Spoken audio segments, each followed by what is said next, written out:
Our coastline is just magic. People just flock to the Coromandel, and it's largely driven around our coastline, but we've got that wonderful bush backdrop. And with the sea and the sand and the beaches, honestly, you can do everything. So if you want to just read a book, that's fine. If you want to dip your toes in the sand, that's great. If you want to go for a swim, magic, surfing, kayaking, we've got it all. So it's absolutely brilliant. We do have some challenges with our coastline. We have to look after our communities that have settled all around our coastline, just in different places on both sides. And some of those communities are lower lying, so we have to make sure that everybody's aware of the challenges and the risks, potential for sea inundation when storm events collide with sea surges, and those are becoming a little bit more prevalent. And so we have to look at how we manage that, how we address some of those issues, and making sure that our communities are safe, protected and educated as well. So for council, it's all about how we manage our participation, use and enjoyment of that coastline. And we just have to bear in mind the sort of dynamic environment that we live in, and we have to protect as much as we can our environment, but we'll also be mindful of the challenges that we face as well. The reason we've developed a draft coastal management strategy is to help inform the direction of our next long-term plan, 2018 to 2028.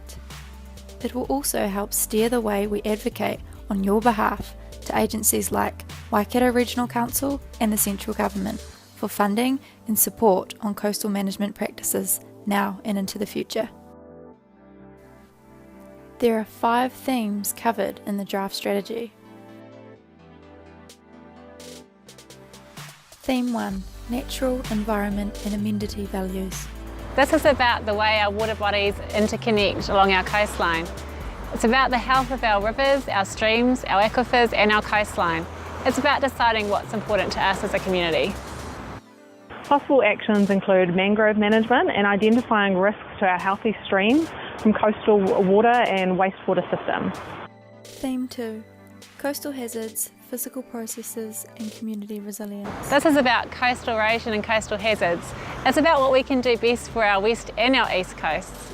How can we deal with things like climate change?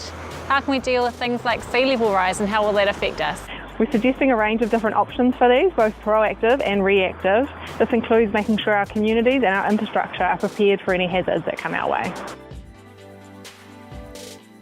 Theme 3, Māori Values.